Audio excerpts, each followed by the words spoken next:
आपका biggest enemy market नहीं, आपका खुद का माइंडसेट है। आज हम बात करेंगे ट्रेडिंग साइकोलॉजी के ऊपर में, जो कि 90% जितने भी ट्रेडर है इसको इग्नोर करते हैं और वही उनका लॉसेस का बड़ा कारण बनता है। So hello everyone, welcome to my YouTube channel. चलते हैं हम लोग स्क्रीन के ऊपर में और समझते हैं ट्रेडिंग साइकोलॉजी को डिटेल्स में। ओके, तो हम लोग स्क्रीन के ऊपर में आ गए हैं और सबसे पहले हम देखेंगे कॉमन साइकोलॉजी ट्रैप, यानी कि जो कॉमन मिस्टेक्स होता है साइकोलॉजी का लेकर, सबसे पहले हम लोग उसको कवर करेंगे। सबसे पहले जो पॉइंट है यहाँ पे फियर ऑफ मिसिंग आउट, जो कि जितने भी बिगिनर ट्रेडर है उनके अंदर में सबसे ज़्यादा प्रॉब्लम सबसे पहला यही देखने को मिलता है कि उनको ऐसा लगता है कि मान लीजिए यहाँ पे एक लेवल है और यहाँ पे ब्रेकआउट हो रहा है कुछ इस तरह से, लेकिन प्राइस थोड़ा-सा ज़्यादा दूर निकल के आ गया। इमेजिन ₹100 पे बाय करना था, लेकिन प्राइस चला गया 105, 110 के आस-पास में। तो कहीं न कहीं ये मोमेंटम थोड़ा-सा ज़्यादा हो गया है एग्ज़ैक्ट एंट्री पॉइंट से। क्योंकि अगर जहाँ पे मेरा एंट्री पॉइंट था, अगर यहाँ पे कहीं एंट्री मिल रहा है, तो नो डाउट अगर हम यहाँ पे एंट्री लेंगे और प्राइस मूवमेंट करेगा, तो आपको कहीं न कहीं अच्छा एक प्रॉफ़िट देखने को मिलेगा और अच्छा पैसा बनेगा। मिस्टेक क्या होता है कि कभी-कभी एक लेवल होता है जहाँ पे प्राइस ब्रेकआउट करके सडनली मूवमेंट कर जाता है और प्राइस एंट्री लेवल से बहुत दूर निकल जाता है। वहाँ पे जो नया ट्रेडर है ना, ये एग्ज़ैक्ट टॉप पे जाके ना बाय करना स्टार्ट कर देते हैं और इस केस में क्या होता है ना, अगर आप यहाँ पे टॉप पे बाय कीजिएगा और प्राइस थोड़ा-सा भी पुल करेगा 50-60%, तो यहाँ पे आपका स्टॉप लॉस हिट होने का चांसेस ज़्यादा रहेगा। दूसरा, अगर स्टॉप लॉस हिट नहीं भी होता, तो क्या होगा कि अगर आप यहाँ पे ट्रेड ले रहे हो, प्राइस थोड़ा-सा नीचे के साइड में पुल कर रहा है या रिट्रेसमेंट कर रहा है, तो आपको लॉसेस दिखना स्टार्ट हो जाता है। तो इस केस में क्या होता है कि आदमी वहाँ पे अपना पोज़ीशन को स्क्वायर अप कर देते हैं। डर का मारे कि ये लॉसेस में कन्वर्ट ना हो जाए जो मैंने ट्रेड लिया। इसीलिए फ़ियर ऑफ मिसिंग आउट सबसे ज़्यादा प्रॉब्लम करता है न्यू ट्रेडर को। उनको लगता है कि नहीं, ये लेवल निकल गया है और यहाँ पे प्राइस नहीं आएगा, इसको बाय कर लेते हैं, यहाँ पे बाय कर लेते हैं, जहाँ मिलता है वहाँ पे बाय कर लेते हैं। ऐसा कभी नहीं करना, प्राइस हमेशा रहने वाला है और प्राइस हमेशा साइडवेज़ रहेगा, मूवमेंट करेगा, सारा कुछ करेगा, लेकिन आपको तरीके से काम करना है। अगर आपका लेवल यहाँ पे है एंट्री पॉइंट, अगर यहाँ पे ब्रेकआउट हो रहा, तो आप ट्राई करो कि जितना कंफर्टेबल बाय कर पाए, यानी 100 पे मेरा एंट्री लेवल था, तो 101, 102 तक बाय करें, 103 तक बाय करें। लेकिन अगर प्राइस 107, 8, 9, 10 निकल गया, इसका मतलब सिंपल ये है कि इसको छोड़ देना है, इसको अभी ट्रेड नहीं करना है, मार्केट कूल डाउन होगा, फिर हम लोग ट्रेड को प्लान कर सकते हैं। तो आप लोग थोड़ा-सा इस पे ध्यान दीजिएगा, फियर ऑफ मिसिंग आउट के अंदर में मत जाना। ऐसा ना हो कि मार्केट भाग रहा, भाग रहा, भाग रहा सोच के आप ट्रेड करने हर जगह पहुँच जा रहे हैं, ऐसा नहीं करना है। क्लियर? तो उसके बाद से नेक्स्ट जो टॉपिक्स हम लोग देखेंगे वहाँ पे ओवर ट्रेडिंग। ओवर ट्रेडिंग बहुत ही डेंजर है एक बिगिनर ट्रेडर के लिए। ये माइंड के ऊपर बहुत ज़्यादा इफ़ेक्ट पड़ता है, साइकोलॉजी के ऊपर बहुत ज़्यादा इफ़ेक्ट करता है ओवर ट्रेडिंग। इसलिए ओवर ट्रेडिंग इमेजिन आपका कुछ प्लान ही नहीं है कि डे पर डे कितना ट्रेड प्लान करना चाहिए। एक दिन में 1 ट्रेड लेना है कि 2 ट्रेड लेना है कि 3 ट्रेड लेना है, आपका कुछ प्लान नहीं है। लेकिन इमेजिन आप मार्केट में ट्रेड करने के लिए गए और यहाँ पे एक ट्रेड हुआ जहाँ पे मान लीजिए कि जहाँ पे एक छोटा-सा प्रॉफिट हुआ। लेकिन ऐसा हुआ कि एक छोटा-सा प्रॉफिट होने के बाद आपका मन किया कि ठीक है, हम एक और ट्रेड प्लान करते हैं। अब वहाँ पे जो भी आपने प्रॉफिट कमाया, हो सकता है मे बी उसका 2 टाइम्स लॉस हो गया। लेकिन ₹1000 का अगर प्रॉफिट हुआ, मान लीजिए यहाँ पे ₹2000 का आपका लॉस हो गया। इस केस में देखने को क्या मिलता है कि जो भी नया ट्रेडर है उनको मतलब कि सोचते हैं कि नहीं, यहाँ पे और ट्रेड करें। यहाँ पे फिर ट्रेड करेंगे, ₹1000 का loss, third trade, fourth trade, continue 4, 5, 6, 7, 8, 9, 10 trade कर देंगे दिन भर के अंदर में। लेकिन पैसा ज़्यादा ट्रेड करने से नहीं बनेगा, ओवर ट्रेडिंग करके कोई फ़ायदा नहीं होता। हमेशा याद रखिए, ओवर ट्रेडिंग में आपका ब्रोकरेज जनरेट हो रहा है, आपका जेब से ब्रोकरेज जा रहा है। अगर कॉस्ट टू कॉस्ट भी आप रह रहे 10 ट्रेड लिए और कॉस्ट टू कॉस्ट पे भी अगर आप एग्ज़िट कर रहे हैं, तो नो डाउट वहाँ पे आप नेट टू नेट लॉस में जा रहे हैं। तो अवॉइड करना ज़रूरी है ओवर ट्रेडिंग को। ओवर ट्रेडिंग क्या होता है कि अच्छा, मतलब कि प्रॉफ़िट जो हुआ रहता है वो भी चला जाता है ये आदत की वज़ह से, और जो भी लॉसेस हुआ रहता है वो लॉसेस बड़ा भी हो सकता है। इमेजिन अगर आपने ₹5000 का प्रॉफ़िट कमाया हुआ है और आप ओवर ट्रेडिंग कर रहे हैं, मतलब और भी ट्रेड कर रहे हैं, ये सोच के कि प्राइस आपका फ़ेवर में मूवमेंट करेगा ऊपर या नीचे किधर भी। ये प्रॉफ़िट जो आया हुआ है ना, ये भी चला जाता है ओवर ट्रेडिंग के चक्कर में। तो आप मेक श्योर कीजिए कि ओवर ट्रेडिंग जितना कंट्रोल करना है, आप उसको कंट्रोल कीजिए। आगे हम डिस्कशन करेंगे कि इसको कैसे कंट्रोल करना है सारा कुछ। ओके, उसके बाद से देखेंगे रिवेंज ट्रेडिंग। रिवेंज ट्रेडिंग एक इतना डेंजर ट्रेडिंग है, मतलब कि अ, बदला लेना, मतलब कि आप गुस्से में मार्केट से बदला लेने के लिए चले जा रहे हैं, उसको रिवेंज ट्रेडिंग बोलेंगे। कि आपको लगता है कि आपका जो लॉसेस हुआ, मार्केट ने मेरा पैसा कैसे ले लिया? ये हो नहीं सकता है, हम मार्केट से वापस अपना पैसा लेंगे। ये सोच के आप जाओगे मार्केट से फाइट करने के लिए। ट्रेड नहीं बनेगा, वहाँ पे ज़बरदस्ती ट्रेड ले लेंगे। अगर मान लीजिए इमीडिएटली आपने यहाँ पे ब्रेकआउट पे ट्रेड किया और ब्रेकआउट करने के बाद अगर मार्केट अगर यहाँ पे देखेंगे वो आपका फेवर में मूवमेंट थोड़ा-सा किया एंड उसके बाद से करंट आके एसएल हिट कर गया। यहाँ पे क्या होता है कि आपका जो ब्रेन ही यहाँ पे इसको बर्दाश्त नहीं कर पाता है, सोचता है कि ये मेरा लॉसेस कैसे हो गया? हम इसको प्रॉफिट में कन्वर्ट करके रखेंगे और अभी करके रखेंगे। जिसके चक्कर में आप नेक्स्ट ट्रेड लेने जाओगे, मान लीजिए कि ऊपर आप ब्रेकआउट पे ट्रेड लिए, मार्केट नीचे आ गया। आप यहाँ पे प्राइस एक्यूमुलेशन कर आप सेल सेट में ट्रेड प्लान करोगे, थोड़ा-सा प्राइस नीचे आ गया, फिर से ऊपर जाके एसएल हिट कर देगा। ऐसा जनरली बहुत बार होता है, खास करके वोलेटिलिटी वाला दिन। तो यहाँ पे क्या होगा, अगर रिवर्स ट्रेंडिंग हम करने जा रहे हैं, तो नो डाउट लॉस छोड़ के प्रॉफिट नहीं होने वाला। हमेशा अपने आप को कूल डाउन रखना ज़रूरी है। रिवर्स ट्रेडिंग करेंगे तो हमेशा नुकसान होने वाला है। तो बेस्ट है कि आप मेक श्योर अगर एक ट्रेड लिए, वहाँ पे एसएल हिट हो गया, आप थोड़ा-सा वहाँ पे वेट कीजिए एंड वेट करके आप ना समझिए, चार्ट को रीड कीजिए कि एक्चुअल में अभी करना क्या चाहिए? क्या जो मैंने ट्रेड लिया था वो सही था कि गलत था? अगर सही था तो ठीक है, सही था तो मार्केट आपका अगेंस्ट में गया है, आपको इसको एक्सेप्ट करिए, एक्सेप्ट करने होगा एंड एक्सेप्ट करने के बाद आप कूल डाउन होके आप फिर थोड़ा देर के बाद ट्रेड प्लान कर सकते हैं, आधे घंटा, 1 घंटा जैसा आपको समझ में आ रहा। अदरवाइज़ अगर आप रिवेंज ट्रेड प्लान करोगे जल्दी-जल्दी तो वहाँ पे लॉसेस का चांसेस ज़्यादा रहता है, क्योंकि वहाँ पे आप कुछ एनालिसिस नहीं कर रहे और आप अपना मर्ज़ी से लॉस होने के बाद जा रहे ट्रेड करने के लिए कि नहीं हम प्रॉफिट कमा लेंगे ज़बरदस्ती। यहाँ पे ये बहुत ज़्यादा डेंजर आपके लिए साबित हो सकता है। तो आप इसको जितना हो सके रिवेंज ट्रेड अवॉइड करें। उसके बाद से जो नेक्स्ट टॉपिक से हम लोग देखेंगे फियर ऑफ टेकिंग लॉसेस। ये कैसे प्रॉब्लम आता है बिगिनर में कि अगर मान लीजिए कि ऐसा लगा कि यहाँ पे एक ब्रेकआउट लेवल था और यहाँ पे आपको एंट्री लेना था बाइंग साइड का और नो डाउट आप यहाँ पे बाई किए। लेकिन ऐसा हुआ कि यहाँ से आप एंट्री लिए, इमीडिएटली आपका एसएल हिट हो गया। एक बार और आप ट्रेड प्लान किए, कुछ दिन के बाद आपको लगा कि यहाँ पे ब्रेकआउट था एंड ब्रेकआउट के बाद आपने बाय किया और इमीडिएटली फिर से एसएल हिट हो गया। तो जब कंटिन्यू ऐसा कभी-कभी दिन आता है कि आप ट्रेड लोगे और इमीडिएटली एसएल हिट हो सकता है। देखिए मार्केट कभी भी किधर भी मूवमेंट कर सकता है, ओके। तो ऐसा कभी-कभी कंडीशन देखने को मिलता है कि एंट्री के तुरंत 5 मिनट, 2 मिनट, 10 मिनट के बाद ही तुरंत-तुरंत एसएल हिट होता है कभी-कभार। तो इसका मतलब तो ये जो लॉसेस जो होता है ना, तो आदमी को थोड़ा-सा अंदर में डर पैदा कर देता है। फिर वहाँ पे ट्रेड करने से थोड़ा-सा डर लगता है कि नहीं हम भाई यहाँ पे रिस्क कैसे लें? अगर हम यहाँ पे ट्रेड करेंगे तो लॉसेस हो जाएगा, ये बोल के वहाँ पे फिर डर लगना स्टार्ट हो जाता है कि ट्रेड कैसे करें यहाँ पे। यहाँ पे अगर ये जो पॉइंट्स दिख रहा है फियर ऑफ टेकिंग लॉसेस, यहाँ से ये स्टार्ट होता है कि अगर आप एक बार डर गए, ट्रेड किए, वहाँ पे लॉसेस हो गया और डर गए, तो नेक्स्ट टाइम अगर अच्छा ट्रेड भी आपको दिख रहा है, मान लीजिए कि आपने यहाँ पे 2 बार ट्रेड लिया, ओके, आपने 2 बार ट्रेड लिया, दोनों बार ऐसे लूट गए, तो ऐसा थोड़ा है कि मार्केट ऐसे ऊपर नहीं जाएगा।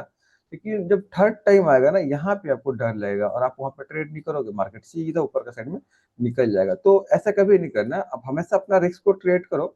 ₹1000 का रिस्क है, एक बार ₹1000 का रिस्क लेंगे, 2 बार ₹1000 का लेंगे, नेक्स्ट डे फिर ₹1000 का रिस्क लेंगे, ऐसे हम प्लान कर सकते हैं।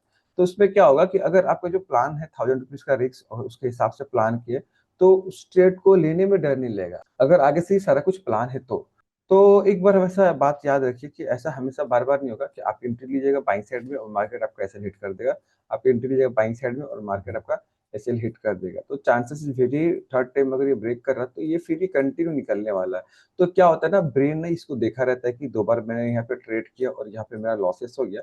ये सोच के यहाँ पे जो फियर ऑफ टेकिंग लॉसेस जो आता है ना, इस पॉइंट पे ये फिर ट्रेड प्लान नहीं कर पाता है और आदमी को डर लगता है कि अब हम ट्रेड करेंगे तो मेरा लॉस हो जाएगा। ये सोच के वहाँ पे वो ट्रेड को प्लान नहीं करते हैं, ठीक है? उसका बाद से जो नेक्स्ट टॉपिक्स हम लोग देखेंगे यहाँ पे ग्रीड आफ्टर प्रॉफिट है। हमेशा याद रखिए, ज़्यादा करके इंसान बर्बाद इसीलिए होते हैं लालच के चक्कर में। लालच कभी नहीं करना चाहिए। सारा कुछ डिसाइडेड रहता है ट्रेडिंग के अंदर में कि एग्ज़ैक्ट मेरे को एंट्री कहाँ पे लेना है, एग्ज़िट कहाँ पे करना है, टारगेट कहाँ पे है, अगर मैं एंट्री ले रहा हूँ तो कितना रुपए प्रॉफिट होगा, सारा कुछ पहले से प्लान रहता है। हाँ, अगर मार्केट वैसा नहीं मूवमेंट किया, वहाँ तक नहीं गया, वो अलग चीज़ है कि हम बीच में पोज़ीशन को स्टॉप लॉस ट्रेलिंग करके निकाल रहे हैं या एग्ज़िट कर रहे हैं, अलग चीज़ है। नेक्स्ट जो टॉपिक है greed after profit. Beginner trader में ना थोड़ा-सा ये भी प्रॉब्लम एक देखने को मिलता है कि क्या होता है कि मान लीजिए एक पॉइंट है एक्स-वाई-ज़ेड, यहाँ पे बाय करना है और प्राइस यहाँ पे चल रहा है और आपने यहाँ पे बाय कर लिया एंड बाय करने के बाद मार्केट आपका फेवर में बहुत बड़ा मूवमेंट कर गया। मीन्स कि अगर ₹1000 का आपके यहाँ पे रिस्क था, तो हो सकता है 5000, 6000 या 10,000 का भी यहाँ पे प्रॉफिट आपको दिखा या प्रॉफिट चल रहा है। तो इस केस में क्या होता है ना कि यहाँ पे अगर वो प्रॉफिट को अपना बुक कर लिए और नेक्स्ट डे वो ट्रेड करने जा रहे हैं, तो उनका एक्सेप्टेशन ऐसा रहता है कि नेक्स्ट डे भी इसी तरह से बड़ा मोमेंटम करने वाला है। तो ये सबसे ज़्यादा दिक्कत आता है कि मार्केट ना रोज़ एवरीडे सेम मोमेंट नहीं करता। अगर मैं अपना पोर्टफ़ोलियो को भी दिखाऊँ, एक सेकंड। ओके, जैसे हम लोग डिस्कशन किए कि एक बार बड़ा प्रॉफ़िट हो जाने के बाद जो न्यू ट्रेडर है, वो एक्सपेक्टेशन रखते हैं कि नहीं, रोज़-रोज़ सेम-सेम प्रॉफ़िट होने वाला। जैसे कि यहाँ पे देखेंगे 2300, 1000 रुपीज़, 17,000, -200, 2000, 5000, 400, सॉरी 4000 एंड 1300 एंड 2500। तो यहाँ पे आपको क्लैरिटी एक मिल रहा है कि जैसे कि यहाँ पे एक बड़ा प्रॉफिट दिखा मेरे को 17,000 रुपए का। तो इसका बाद से नेक्स्ट डे क्या फिर से 17,000 रुपए बना? नहीं, यहाँ पे कॉस्ट टू कॉस्ट पे मेरे को निकालना पड़ा, प्रॉफिट नहीं हुआ, या मान लीजिए यहाँ पे एक लॉसेस हुआ। तो कहने का मतलब यहाँ पे इतना सारा ट्रेड है, क्या सब दिन रोज़ ट्रेड हुआ है? यहाँ पे डेट वाइज़ दिख रहा है आपको क्लियरली। क्या यहाँ पे रोज़ सेम प्रॉफिट हुआ? नहीं, रोज़ सेम प्रॉफिट कभी नहीं हो सकता, हमेशा याद रखिए। तो ये मार्केट के ऊपर डिपेंड करता है कि मार्केट कितना मूवमेंट करेगा। अगर किसी दिन मार्केट ज़्यादा मूवमेंट किया, आपने यहाँ पे एंट्री लिया और मार्केट ज़्यादा मूवमेंट किया, तो नो डाउट आपको प्रॉफिट उस दिन ज़्यादा बनने वाला है। अगर मान लीजिए आपने ट्रेड कर मार्केट साइडवेज़ हो गया, फिर वो प्रॉफिट नहीं बनने वाला है। लेकिन बिगिनर ट्रेडर को ऐसा लगता है कि नहीं, रोज़ सेम मूवमेंट होता है, क्लियर? तो ऐसा नहीं होना चाहिए। अगर आप ट्रेड प्लान कर रहे हैं तो एक दिन बड़ा मूवमेंट होगा, एक दिन थोड़ा साइडवेज़ जा सकता है, एक दिन स्टॉप लॉस हिट हो सकता है, एक दिन छोटा प्रॉफिट मिल सकता है। ये सारा कुछ लेके चलना है। लेकिन क्या होता है कि एक चीज़ दिमाग एब्ज़ॉर्ब कर लेता है ना, एक बार कि बड़ा प्रॉफिट हुआ, इसको दिमाग आपका बैठा लेता है। और अब सोचते हैं कि रोज़ नहीं, इसको हम एग्ज़िट नहीं करेंगे, चाहे लॉसेस हो या थोड़ा-सा प्रॉफिट हो, होल्ड करेंगे, आज भी बड़ा प्रॉफिट होगा, ऐसा हमेशा नहीं होता है। तो इसके ऊपर ना आप लोगों को थोड़ा-सा काम करना होगा कि पूरा डिसिप्लिन के अंदर में काम करना है कि आपका जो एंट्री हुआ है, एंट्री के बाद से कितना पॉइंट एसएल है एंड कितना पॉइंट मार्केट मूवमेंट किया है, उसके हिसाब से आपको थोड़ा-थोड़ा स्टॉप लॉस को ट्रेल करना होगा। मान लीजिए कि ₹5 का आपका स्टॉप लॉस था यहाँ पे नीचे में, तो ₹10 का टारगेट मिल गया, तो ₹5 थोड़ा-सा स्टॉप लॉस को ट्रेल करके आप वेट करो प्राइस को। तो कॉमन साइकोलॉजिकल जो दिख रहा है आपको प्रॉब्लम, ये कुछ छोटा-सा प्रॉब्लम है, इसी के ऊपर आपको सॉर्ट आउट करना रहता है, थोड़ा-सा इसके ऊपर काम करना होता है, थोड़ा-सा आपको समझने होगा कि एग्ज़ैक्ट कब कैसे काम करें। ओके, तो थोड़ा-सा हम लोग नीचे में देखते हैं, यहाँ पे कुछ और भी टॉपिक्स यहाँ पे रख के रखा हूँ, जैसे कि साइकोलॉजी ऑफ विनिंग ट्रेड्स यहाँ पे लिखा हुआ है कि जो जीतने वाले ट्रेडर हैं, उनका साइकोलॉजी क्या होता है। तो यहाँ पे सिंपल है कि पेशेंस सबसे पहले चाहिए, पेशेंस एंड डिसिप्लिन।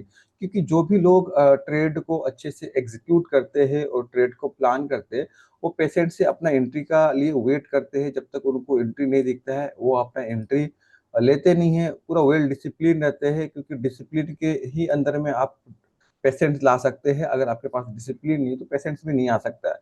आपको डिसिप्लिन के अंदर में रह के ट्रेड करना पड़ता है, मीन्स कि ₹1000 का रिस्क है, तो ₹1000 का रिस्क लेकर ट्रेड करेंगे। अगर आपका 10,000 का रिस्क है, तो 10,000 का रिस्क लेकर ट्रेड करेंगे। अगर आपका ₹100 का रिस्क है, तो ₹100 का रिस्क लेकर ट्रेड करेंगे। डिसिप्लिन के अंदर में आपको आ जाएगा कि जब आपको एंट्री मिलेगा तभी एंट्री लेना है, अदरवाइज़ आपको एंट्री नहीं मिल रहा तो एंट्री नहीं लेना है। उसके बाद से रिस्क को मैनेज करना बहुत ज़्यादा इम्पोर्टेंट है, जैसे कि यहाँ पे मैं डिस्कशन किया कि जो रिस्क है उसको ही ट्रेड करेंगे। अगर उससे ज़्यादा अगर रिस्क लेके प्लान कर रहे हो, तो ये आपका साइकोलॉजी के ऊपर इफ़ेक्ट पड़ेगा, क्योंकि अगर मान लीजिए आपका ₹1000 का रिस्क था और गलती से आप यहाँ पे ₹5000 रिस्क लेके ट्रेड को प्लान कर गए। तो ₹5000 का रिस्क लेके अगर आप यहाँ पे ट्रेड को प्लान कर गए, इन केस ये ऐसे हिट हो जाता है, तो आपका साइकोलॉजी के ऊपर बहुत ज़्यादा इफ़ेक्ट पड़ेगा, क्योंकि आपने ₹5000 कभी प्रॉफ़िट कमाया नहीं, या ₹5000 कभी लॉसेस किया नहीं, या ₹5000 का लॉसेस देखा नहीं। लेकिन यहाँ पे अचानक से एक दिन 5000 का लॉस हो गया। तो ये आपका जो माइंड है, इसके ऊपर में बहुत ज़्यादा इफ़ेक्ट पड़ेगा। तो हमेशा याद रहे, रिस्क को मैनेज करना बहुत ही ज़्यादा ज़रूरी है। इमोशनली एक्सेप्ट करना ज़रूरी है कि आप जो ट्रेड प्लान कर रहे हैं, जो रिस्क ले रहे हैं, वही लॉस हो रहा है, वही आपका रिस्क है, उतना ही लॉस होना चाहिए। अगर ये सब चीज़ आप एक्सेप्ट कर रहे हैं, तो कोई प्रॉब्लम आपको आने वाले टाइम में नहीं देखने को मिलेगा साइकोलॉजिकल लेकर। लेकिन उसके बाद से अगर हम आगे देखिए, यहाँ पे माइंडसेट ऑफ प्रोसेस प्रॉफिट के साइड में क्या होगा कि आपको ये जितना चीज़ें समझाया गया ना, उसके ऊपर काम करना होगा। पेशेंस से ट्रेड लेना है, रिस्क को मैनेज करना है, फोमो में ट्रेड नहीं लेना है, और भी चीज़ें जैसे मैंने यहाँ पे डिस्कशन किया था आपको कि रिवेंज ट्रेड नहीं करना है, ओवर ट्रेडिंग नहीं करना है, फेयर ऑफ टेकिंग लॉसेस कैसे कम होगा, जैसे कि यहाँ पे मैंने आपको सारा कुछ समझाया हूँ। उसके हिसाब से सारा आपको काम करना होगा, एंड उसके बाद से फाइनली आ जाता है जो कि सबसे ज़्यादा इम्पोर्टेंट है, जर्नलिंग, सेल्फ रिव्यू। मीन्स कि आप जो भी ट्रेड को प्लान कर रहे हैं, उसको आप एक जगह पे नोट कीजिए, लिखिए, जर्नल बनाइए कि आपने जो अभी यहाँ पे एंट्री लिया, अगर यहाँ पे आपका लॉसेस हुआ, तो लॉसेस क्यों हुआ? प्रॉफ़िट हुआ, तो प्रॉफ़िट क्यों हुआ? ये सारा कुछ प्लान था कि प्लान नहीं था, अचानक से प्रॉफ़िट हो गया या अचानक से लॉस हो गया। अगर मान लीजिए आप कहीं पे इमेजिन ट्रेड प्लान किए और आपका सारा कुछ टेक्निकल एनालिसिस सही था कि प्राइस एक्शन दिख रहा है कि यहाँ पे एक रेजिस्टेंस है और यहाँ पे एक्यूमुलेशन कर रहा है और यहाँ पे ब्रेकआउट मिलने वाला है। और आपने यहाँ पे एक एंट्री प्लान किया और एग्जैक्ट यहाँ पे ब्रेकआउट के बाद आपने एंट्री लिया और एंट्री लेने के बाद थोड़ी देर के बाद पता चला कि मार्केट अचानक से नीचे गिर गया और यहाँ पे आपका एक कैसे हिट हो गया। तो जब आप इस चीज को लिखोगे और आप उसको एब्जॉर्ब करोगे, आपको पता चलेगा कि यहाँ पे टेक्निकली ब्रेकआउट पे ट्रेड करना था, मार्केट ने ब्रेकआउट किया, आपने यहाँ पे एंट्री लिया एंड एंट्री लेने के बाद इमीडिएटली आपका एसएल हिट हो गया। तो इसमें गलती आपका नहीं है, मार्केट मूवमेंट उस तरह से किया है जिसकी वजह से आपका एसएल हिट हुआ। तो आप जाके अपने आप को सेल्फ रिव्यू दे सकते हैं कि आप जर्नल पढ़ने के बाद अपने आप को सेल्फ रिव्यू दीजिएगा कि जैसा मैंने एनालिसिस किया था उसके हिसाब से एग्जैक्ट आपको एंट्री मिला एंड एंट्री मिलने के बाद मार्केट ने अगेंस्ट में आपका मूवमेंट किया और उसमें गलती आपका नहीं था, मार्केट कुछ भी कर सकता है, कहीं भी जा सकता है। तो आपको समझ में आया कि नहीं, मेरा वहाँ पे जो लॉसेस हुआ था, वो मेरा गलती नहीं था, मैंने सारा कुछ सही काम किया था, एंट्री सही लिया था लेकिन लॉसेस हुआ। ठीक इसी तरह से अगर मान लीजिए आपको लग रहा है कि यहाँ पे बार-बार रेजिस्टेंस ले रहा है और यहाँ पे ब्रेकआउट हो रहा है और आप जाके यहाँ पे एंट्री लिए और यहाँ पे बहुत अच्छा मूवमेंट हुआ, आपको बहुत अच्छा प्रॉफिट भी हुआ। तो इस चीज़ को भी आपको मेंटेन करना होगा अपने जर्नल के अंदर में एंड उसको रिव्यू करना होगा कि आपने यहाँ पे जब प्लान किया था, आपका एनालिसिस क्या था कि हाँ, यहाँ पे एक रेजिस्टेंस से ब्रेकआउट करने वाला है, ब्रेकआउट हुआ, आपने यहाँ पे एंट्री लिया एंड मार्केट आपका फेवर में यहाँ पे मूवमेंट किया एंड मूवमेंट करने के बाद आपको प्रॉफिट हुआ। तो इस प्रॉफिट को भी जर्नल में आप लिख के आप इसको एब्ज़ॉर्ब कर सकते हैं, समझ सकते हैं कि आप जो भी प्लान कर रहे हैं और आप जैसे भी ट्रेड कर रहे हैं कि एक्चुअल में वो सही काम हो रहा है कि नहीं हो रहा। आई होप जो चीज़ें भी मैं आपको यहाँ पे समझाया हूँ, बहुत ही चीज़ें आपको समझ में आया होगा। ओके, और भी एक चीज़ मैं एक्स्ट्रा समझा रहा हूँ जो कि साइकोलॉजी के ऊपर ज़्यादा इफ़ेक्ट पड़ता है, ध्यान से सुनिए। जैसे कि अगर आपको कंसेक्यूटिव कंटिन्यू लॉसेस हो रहा है, मान लीजिए आपने डे 1 ट्रेड किया लॉस हुआ, डे 2 ट्रेड किया लॉस हुआ या डे 3 ट्रेड किया लॉस हुआ एंड डे 4 ट्रेड किया लॉस हुआ। तो जब भी आप कंसेक्यूटिव ट्रेड प्लान कर रहे हैं, अगर 4 दिन, 5 दिन कंटिन्यू लॉस हो रहा है, तो आपको चाहिए कि थोड़ा-सा ब्रेक लें, ट्रेडिंग को छोड़े, 1 दिन, 2 दिन थोड़ा-सा रेस्ट लें एंड प्राइस को एब्ज़ॉर्ब करें और रीड करें। सेम इसका उल्टा अगर आपको कंसेक्यूटिव कंटिन्यू प्रॉफिट हो रहा, वहाँ भी आपको ब्रेक लेना चाहिए। जैसे कि यहाँ पे मैं अपना पीएनएल दिखाया था अभी थोड़ा देर पहले, मैं फिर से दिखा दे रहा हूँ। जैसे कि यहाँ पे मेरा पोर्टफ़ोलियो में आपको दिख रहा है कि अगर मैं कंसेक्यूटिव यहाँ पे कंटिन्यू प्रॉफिट कर रहा हूँ, तो यहाँ पे लास्ट जो ट्रेडिंग सेशन हुआ है 15 जुलाई एंड जैसे कि 15 जुलाई को मैंने ट्रेड किया था एंड वहाँ पे ₹2500 का प्रॉफिट हुआ था। लेकिन अभी जाकर देखेंगे 16 जुलाई को मैंने ट्रेड नहीं लिया हुआ है, 16 जुलाई को मैंने ट्रेड नहीं लिया हुआ है, कल का दिन। तो यहाँ पे गैप रखना बहुत ज़्यादा ज़रूरी है, चाहे लॉसेस हो रहा है या प्रॉफ़िट हो रहा है, इस बात को हमेशा याद रखिएगा। अगर ट्रेडिंग में आपको सक्सेस चाहिए तो चार्ट एनालिसिस नहीं, माइंड का एनालिसिस करना बहुत ही ज़्यादा इंपॉर्टेंट है। सो अगर आप भी अपना माइंड को मास्टर करना चाहते हैं तो वीडियो को लाइक करें, चैनल को सब्सक्राइब करें और कमेंट करें माइंडसेट मैटर। अभी के लिए इतना ही, हम लोग मिलते हैं नेक्स्ट वीडियो में, तब तक के लिए bye bye, thanks for watching this video.